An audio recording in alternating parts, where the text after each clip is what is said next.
Case में योगी सरकार का तगड़ा एक्शन। जमालुद्दीन उर्फ झांगुर बाबा की आलीशान कोठी पर चला बुलडोजर। झांगुर बाबा इसी कोठी से चलाता था धर्मांतरण का नेटवर्क। जमालुद्दीन के टारगेट पर होती थी हिंदू लड़कियां, फिक्स था रेट कार्ड। इस वक्त की बड़ी खबर सामने आ रही है उत्तर प्रदेश के बलरामपुर में, जहां पर अवैध धर्मांतरण गैंग चलाने वाले जमालुद्दीन उर्फ झांगुर बाबा के खिलाफ योगी सरकार का तगड़ा एक्शन देखने को मिल रहा है। दरअसल आपको बता दें कि झांगुर बाबा की आलीशान कोठी पर बुलडोजर एक्शन के तहत बड़ी कार्रवाई हो रही है। ये कोठी अवैध तरीके से बनाई गई थी। बताया जा रहा है कि ये कोठी वही है जिसमें झांगुर बाबा अपने गैंग के लोगों के साथ रहता था और यहीं से अपने काले साम्राज्य यानी कि अवैध तरीके से धर्मांतरण का नेटवर्क चलाया करता था। बता दें कि यह करोड़ों की कीमत पर बनी आलीशान कोठी उसकी गर्लफ्रेंड नीतू उर्फ नसरीन के नाम पर है। पहले आप ये तस्वीरें देखिए कि कैसे जमालुद्दीन उर्फ झांगुर बाबा के इस करोड़ों की आलीशान कोठी पर इस वक्त योगी बाबा का बुलडोजर एक्शन हो रहा है।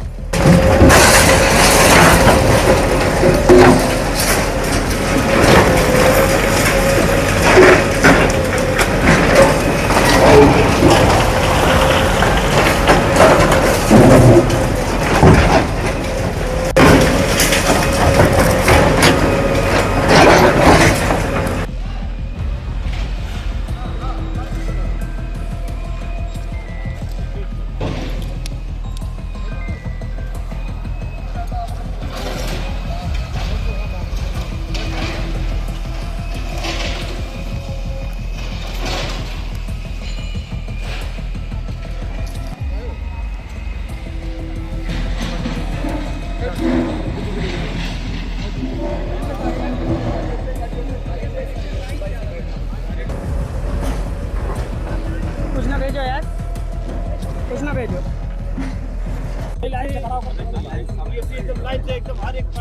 बस जो है लाइन से खड़े ना, लेकिन बीच में नहीं। आप लोग पीछे वाली लाइन हट जाए। हम गौरतलब है कि बलरामपुर में झांगुर बाबा के अवैध धर्मांतरण के काले कारनामे उजागर होने के बाद पुलिस प्रशासन भी हरकत में आ गई। जांच पड़ताल के दौरान ये पता चला कि झांगुर बाबा ने कोतवाली उसरौला क्षेत्र में मधुपुर गांव में जो आलीशान कोठी बना रखी है वो पूरी तरीके से अवैध है। ये कोठी सरकारी जमीन पर बनाई गई है। इसको लेकर के नोटिस जारी किया गया था, बेदखली का आदेश भी दिया गया था, जिसके बाद अब कोठी पर बुलडोजर एक्शन हो रहा है। मौके पर एसडीएम, सीओ समेत अन्य अधिकारी भी मौजूद रहे। वहीं इस बुलडोजर एक्शन को लेकर के अधिकारियों के बयान भी सामने आए हैं, जिसमें बलरामपुर के डीएम पवन अग्रवाल ने बताया कि ये जो कोठी है वो अवैध तरीके से बनी है, जिसकी वजह से आज यहाँ पर बुलडोजर एक्शन हो रहा है। सुनिए बलरामपुर के डीएम पवन अग्रवाल का ये बयान। ताकि सरकार की सर्वोच्च प्राथमिकता है कि जो भी अवैध अतिक्रमण करता है या माफिया के लोग जो सरकारी भूमियों पर कब्जा कर लेते हैं उनके विरुद्ध कार्रवाई की जाए। इसी के क्रम में आज कार्रवाई की जा रही है और अवैध कब्जे को हटाकर सरकारी भूमि को मुक्त कराया जाए। इसके अलावा मौके पर मौजूद एसपी विकास कुमार ने भी इस पूरे मामले को लेकर के क्या कुछ कहा है, सुनिए। बाबा पार्टियों के द्वारा अवैध आक्रमण करके बनाया गया जमीन का सरकारी जमीन बनाया गया उसे पूरी तरीके से पालन करके किया जाता है और आज कार्रवाई टीम यहाँ मौजूद है। सरकारी मात्रा में आज तैनात किया गया है। एसी की कमीशन यहाँ पर थाने मौजूद है और कार्रवाई करा रहे हैं। उम्मीद है कि आज दरअसल आपको बता दें कि मंगलवार सुबह जिला प्रशासन की टीम 3 बुलडोजर लेकर के कोठी पहुंची और अवैध निर्माण को तोड़ना शुरू कर दिया। इस दौरान भारी पुलिस बल मौजूद रहा। कोठी के मेन गेट पर ताला लगा हुआ था। कहा जा रहा है कि यह कोठी करीब 3 करोड़ की लागत से 3 बीघा जमीन पर बनी है, जो कि झांगुर की करीबी नीतू उर्फ नसरीन के नाम पर है, जो कि उसकी गर्लफ्रेंड भी बताई जा रही है। आपको याद दिला दें कि बीते शनिवार को यूपी एटीएस ने धर्मांतरण के आरोप में 50,000 रुपए के इनामी झांगुर बाबा उर्फ जमालुद्दीन को नीतू उर्फ नसरीन के साथ लखनऊ के एक होटल से गिरफ्तार किया था।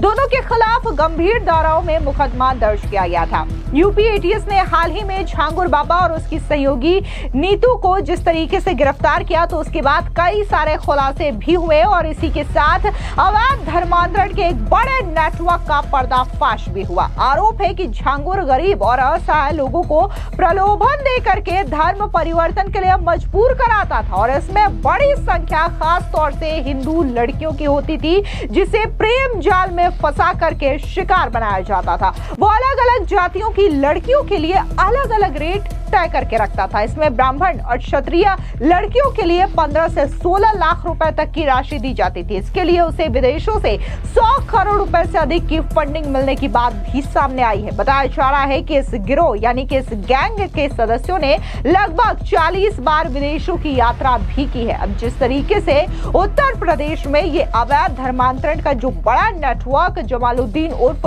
झांगुर बाबा की ओर से चलाया जा रहा था, तो इसमें न सिर्फ यूपी एटीएस ने उसे गिरफ्तार किया है उसकी गर्लफ्रेंड के साथ, बल्कि उसकी जो आलीशान कोठी है, जो कि उसने करोड़ों की लागत में 3 बीघा सरकारी जमीन पर अवैध तरीके से बनाई थी, इस पर भी बुलडोजर एक्शन के तहत इस बड़ी कार्रवाई को अंजाम दिया जा रहा है। स्पष्ट है कि उत्तर प्रदेश में अगर सरकारी जमीन पर अवैध तरीके से कब्जा किया जाएगा तो इसे बर्दाश्त नहीं किया जाएगा और योगी सरकार में इन तमाम अवैध ठिकानों को यूं ही जमींदोज कर दिया जाएगा। जिस तरीके से ये बात सामने आ रही है, कहा जा रहा है कि खास तौर से वो हिंदू लड़कियों को टारगेट करता था, उसे प्रेम जाल में फंसवा करके इनका धर्म परिवर्तन करवाया जाता था और अलग अलग जाति की लड़कियों के लिए अलग अलग एक रेट कार्ड बनवाया गया था, जिसके हिसाब से 15 से 16 लाख, 10 लाख, 8 लाख तक के रेट कार्ड फिक्स किए गए थे। फिलहाल इस पूरी खबर पर आपकी क्या राय है,